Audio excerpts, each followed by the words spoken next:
Morning student, class 11 physics में आप सभी बच्चों का स्वागत है।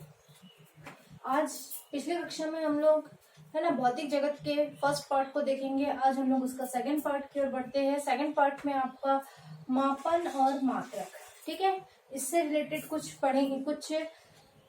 पढ़ेंगे। तो इससे रिलेटेड पहले हमारा आता है भौतिक राशियां। भौतिक राशियां क्या होता है? वह भौतिक राशि किसे बोलते हैं? वह राशि जिसे हम मापने के लिए प्रयोग किया जाता है, ठीक है।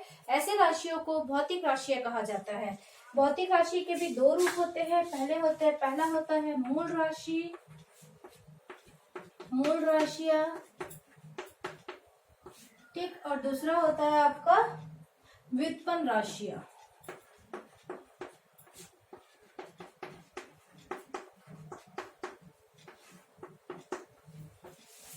सबसे पहले आता है मूल राशियां। मूल राशि क्या होता है, सुन लीजिए। मूल राशियां वह राशियां होता है जो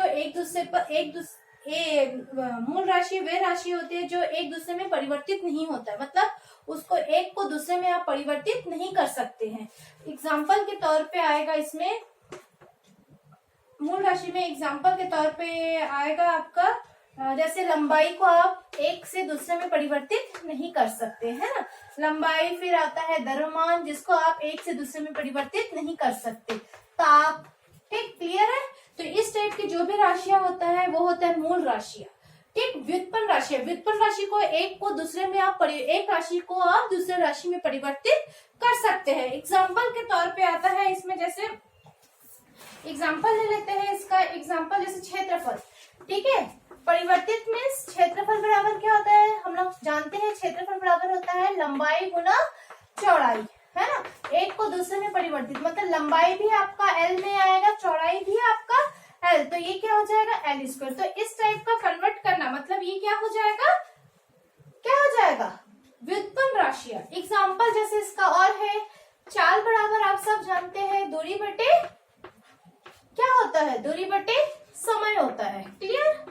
तो दूरी, ठीक, समय जब ऊपर की ओर जाएगा तो ये क्या हो जाएगा, ये चूंकि ये भाग में है, ये जब ऊपर की ओर जाएगा तो इनटू में हो जाएगा, तो इसके पावर में इनवर्स हो जाएगा, ठीक है। दूरी हमेशा लंबाई में होता है और समय को आप किस में शो करते हैं, समय हमेशा समय में, ये नहीं सेकंड में होता है, तो ये परिवर्तित नहीं होता है। जैसे आपने दूरी को लंबाई में परिवर्तित कर, तो इस तरह से जो राशियां है जिसको एक से हम दूसरे में परिवर्तित कर सकते हैं, इस तरह की राशि को हम लोग व्युत्पन्न राशियां कहते हैं, क्लियर। चलिए नेक्स्ट आगे बढ़ते हैं।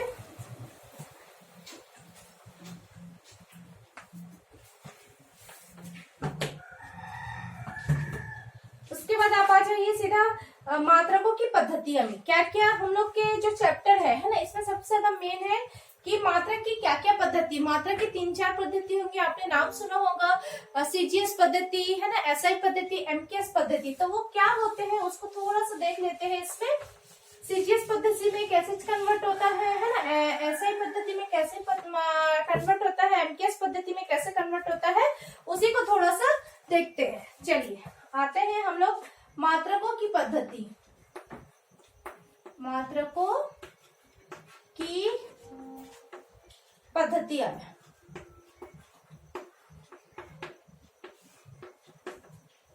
पहला मात्रक की पद्धति होती है सीजीएस पद्धति।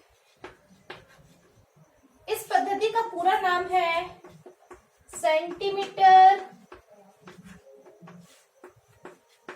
ठीक है, सेंटीमीटर ग्राम। इस पद्धति को हम लोग बोलते हैं सेंटीमीटर ग्राम। पद्धति का पूरा नाम है सेंटीमीटर ग्राम सेकेंड पद्धति, ठीक, सेंटीमीटर ग्राम सेकेंड पद्धति होती है इसकी। तो इसमें लंबाई को जो है वो हम लोग सेंटीमीटर में नापते हैं, द्रव्यमान को जो है हम ग्राम में मापते हैं और समय को हम लोग इसमें सेकंड में मापते हैं, ठीक है। यहाँ मैट्रिक पद्धति, इसको मैट्रिक पद्धति या दशमलव पद्धति भी बोला जाता है। तो इसमें ध्यान रखना, सीजीएस पद्धति में सेंटीमीटर ग्राम सेकंड मतलब लंबाई को हम सेकंड में नापते हैं, द्रव्यमान को हम ग्राम में नापते हैं और समय को हम सेकंड में नापा जाता है, ठीक है। तो इसमें जो मान लिखते हैं सीजीएस पद्धति में, जैसे ये मान लेते हैं 1 किलो मीटर। 1 किलोमीटर बराबर हम लोग इसमें सीजीएस पद्धति में इसको हम लिखते हैं 10 के पावर 3 मीटर। क्यों? क्योंकि इसमें देखिए आप जो आपका नाम से ही आपको समझ में आ रहा है किलोमीटर वहां कहीं शो नहीं है, आपको इसको मीटर में बदलना है। तो 1 किलोमीटर बराबर कितना होगा 10 की पावर 3। क्यों? क्योंकि 1000 मीटर होता है। ठीक है, तो 10 की पावर 3 मीटर। क्लियर? अब आते हैं हम सेकेंड एफपीएस पद्धति। एफपीएस पद्धति इसका पूरा नाम है फुट पर सेकेंड। ठीक है, इस पद्धति का नाम है फुट पर सेकेंड। क्लियर है? इसमें लंबाई को हम फुट में, द्रव्यमान को हम पौंड में और समय को सेकंड में नापा जाता है। ठीक है, बस इसमें इतना ही है, ध्यान रखिएगा इसमें। ठीक है, तो ये इतना यूजेबल नहीं है। यूजेबल ये है आपकी जो अभी जो आप फिजिकल पढ़ोगे तब आपको सीजीएस पद्धति और ऐसे पद्धति का यूज होगा, बाकी को सिर्फ आपको जानना है। ठीक है, तो थर्ड पद्धति आपका होता है एमकेएस। एमकेएस पद्धति, एमकेएस पद्धति, इस पद्धति का पूरा नाम होता है metre kilogram, metre kilogram second पद्धति।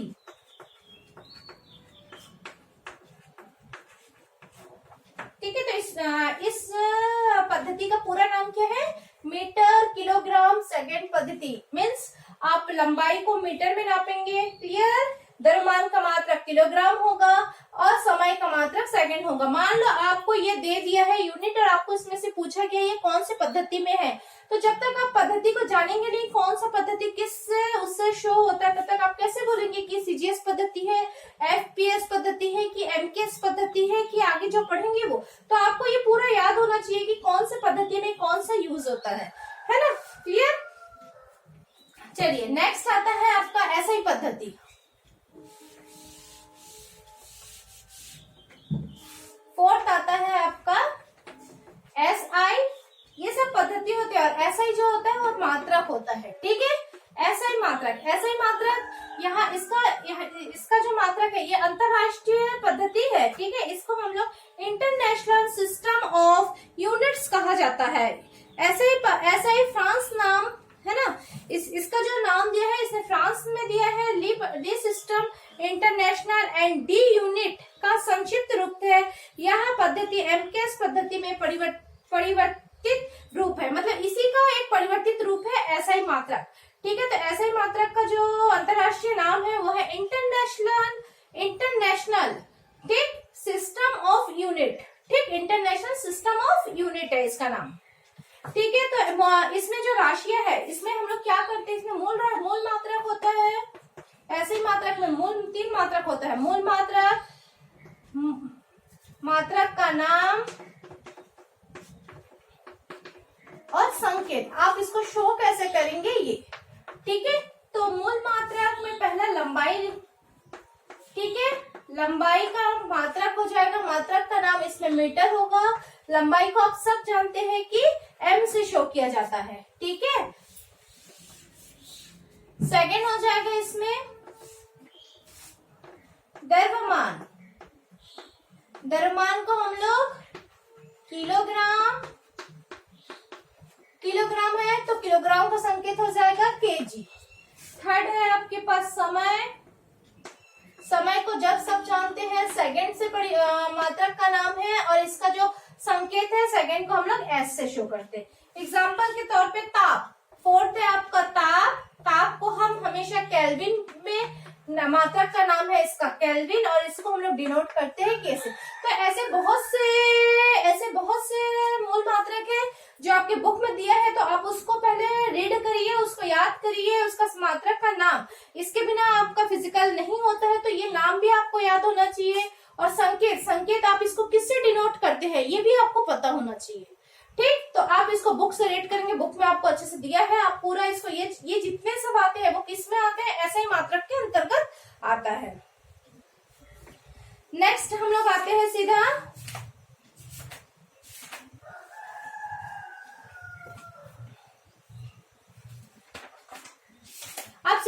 आएंगे 1C विमीय सूत्र, है ना।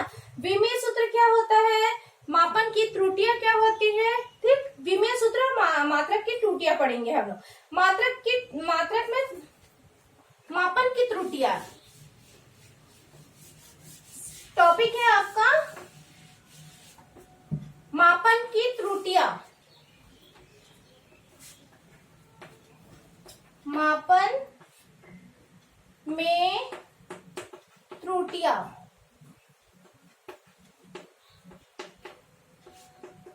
ठीक।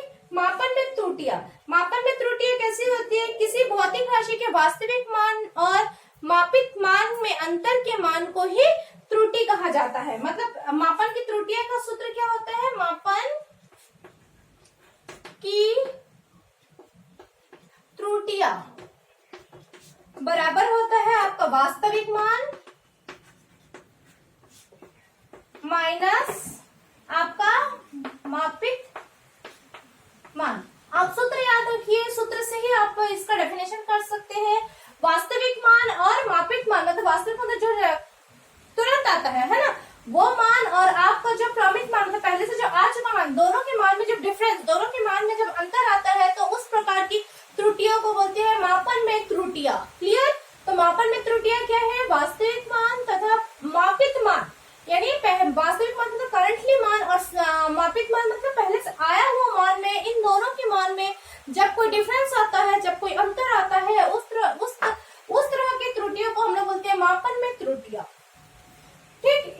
इसमें 3-4 त्रुटियां होती है। पहला होता है क्रमबद्ध त्रुटियां।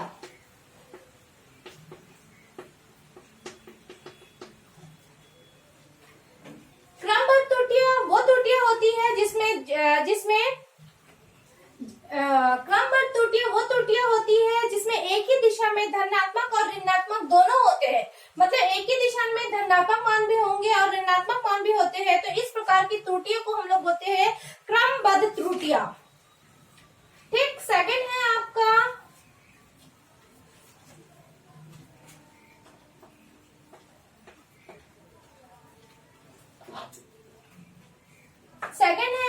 व्यक्तिगत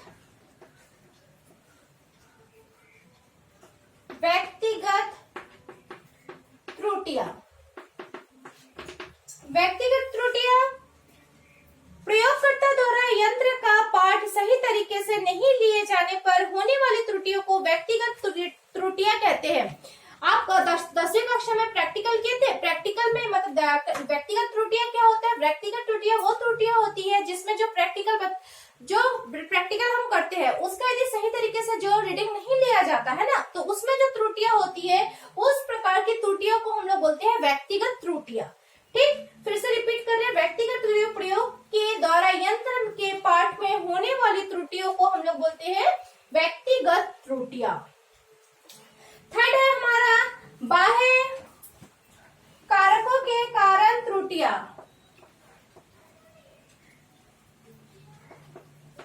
बाह्य कारकों के कारण त्रुटियां।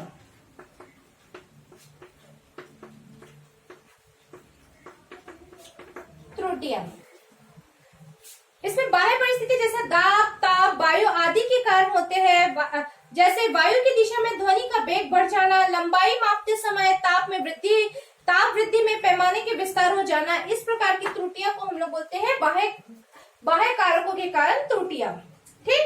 नेक्स्ट है आपका अपूर्णता त्रुटि। त्रुटियों के कारण जानते हुए भी उनका पुनः निवारण नहीं किया कर पाना अपूर्णता त्रुटियां कहलाती है। फोर्थ है आपका अपूर्णता त्रुटि।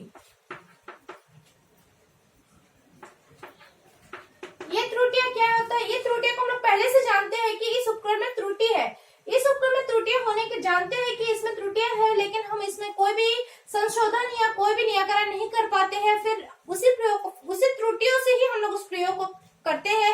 तो इस प्रयोग में इस तरह के किए जाने वाले कार्य को अपूर्णता त्रुटि कहते हैं, ठीक। अब हम लोग नेक्स्ट कल हम लोग पढ़ेंगे। आज उसके बारे में कल हम आपको बताएंगे।